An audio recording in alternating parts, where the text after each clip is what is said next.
Hello and welcome to Artificial Intelligence Prompting Part 2. In this session, we are going to go over the two aspects that were not covered in the last session. So in the last session, we covered prompting, the how-tos. We looked at prompt engineering. We also looked at some of the basics of developing an accurate prompt and developing that out into something that would more suit our needs as educators. In this session today, we are going to be dealing with content generation tools and briefly having a look at some examples of what is possible. So let's have a look at some content generation tools. First of all, you have tools such as Adobe Express. You also have Canva. You have Midjourney. You may have heard of DALL-E and also Stable Diffusion. In each of these, you'd be able to generate content from scratch using the large language models that sit behind their software. So these are just some of the tools that are available to be used to create content within lessons or create content for lessons. So let's have a look at some examples of what is possible using these tools. You can have voice to animation within tools such as Adobe Express. You also have text to image, which each of the software on the previous slide is capable of doing. We have image to video, where you have your images in sequence and you are asking the AI to move those images and create some kind of video from those. You also have image to animation. And then you have the ability to auto-translate or transcribe a video that is in one language into a different language.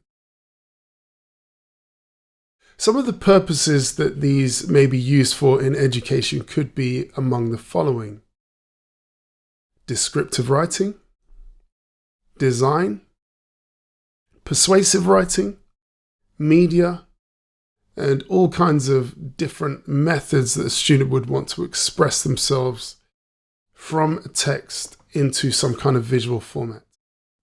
The image on the right-hand side was created using Adobe Express, in which there was no image to start off with. I entered a text prompt and it generated an image.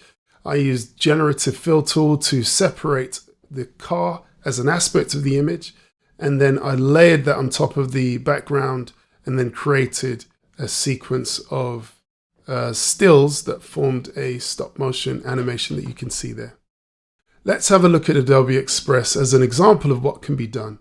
Feel free to explore some of the other options that are available that were shared on the previous slide. So when you open up Adobe Express, you can see the following options. So let's just type something up here.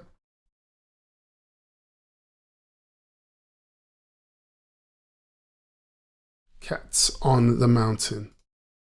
Let's generate that. Okay, so we can see here that it's generated a lovely image of a cat with the mountain in the background.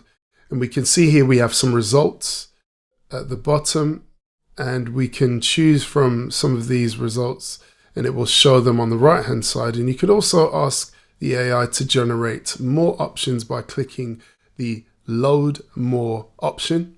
So we can select this and we'll see that it has changed the image on the right hand side. Right now we have the content type set to none, but if I change that to photo, it will start to generate more photorealistic options. I could also change it to graphics, which would give the appearance of some kind of vector graphic that has been created.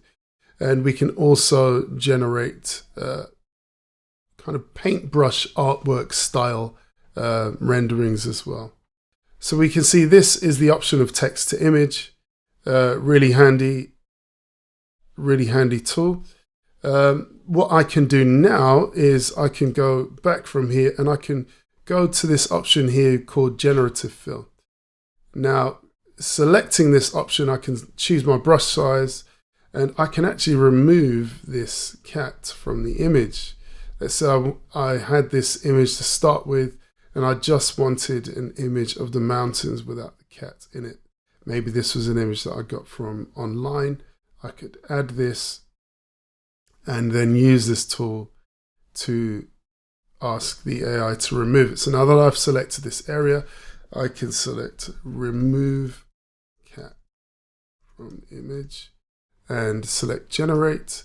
And hopefully what this should do is remove the cat in the foreground and fill in the background so it looks the same as if the cat were not there. And naturally with these things you would refine your choice. So we can see there it's done a good job in the first instance. I can have a look at the second option.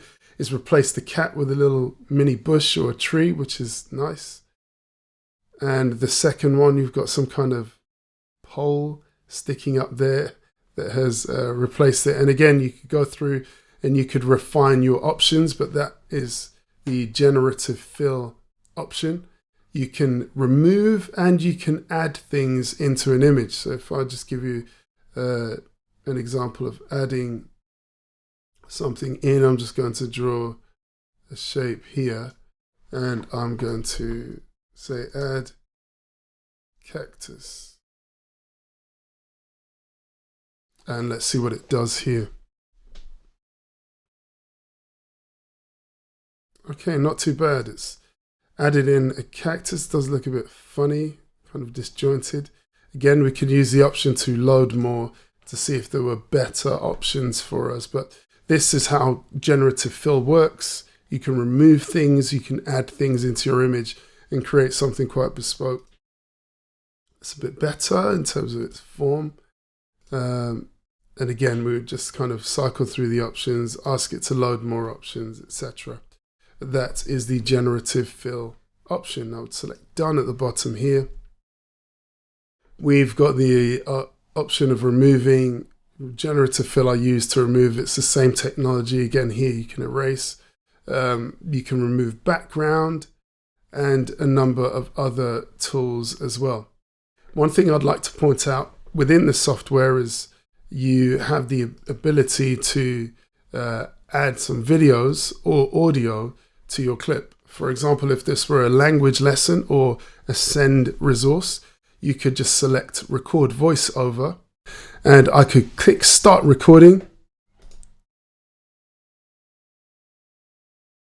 Il y a un arbre. And that was a poor attempt at saying there is a tree in French. And that is recorded in timeline fashion. So it's turned my image into what would look like a video recording. And this is a 3.9 second voiceover that I've recorded here. And this can be exported as a video and used as a resource to support learning, as I said, as either a send resource or a language resource or otherwise. Okay, so the final tip that I'm going to share with you is this option here, which is animate from audio. And this again is another powerful tool for allowing students to use their voice and animate an image. So you have a character that you can select here on the right hand side. You can choose from the list of characters that are already here. You can scale the character using either this option here or clicking on the character and dragging the corners. You can then change the background as you please. You can search through categories or you could just browse through the options that you have here. And then you can also adjust the size of your output, whether it be square, ready for a social media post, or any other size. So once you have done that, you will press record, and what would happen is you would speak and then the character would be automatically animated according to the movement of your vocals. So let's try recording here.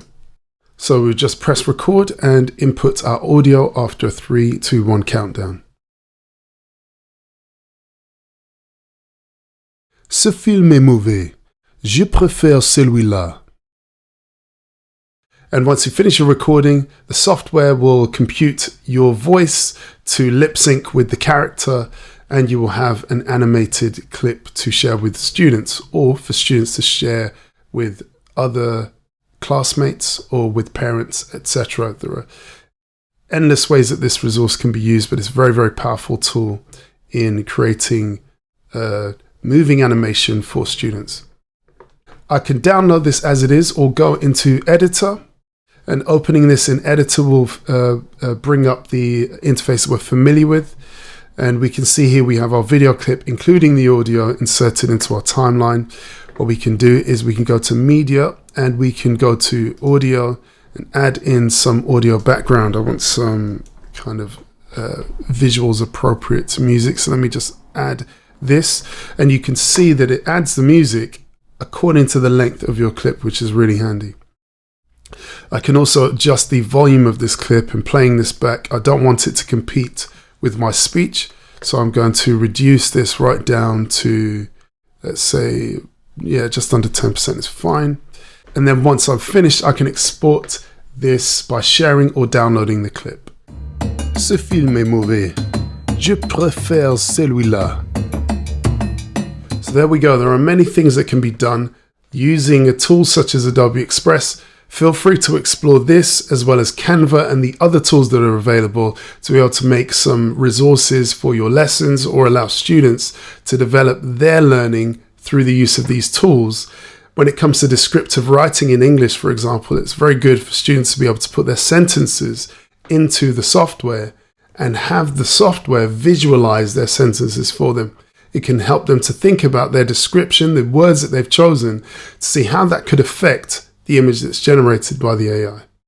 All the best with your pursuit in AI tools, and I'll see you on the next training video.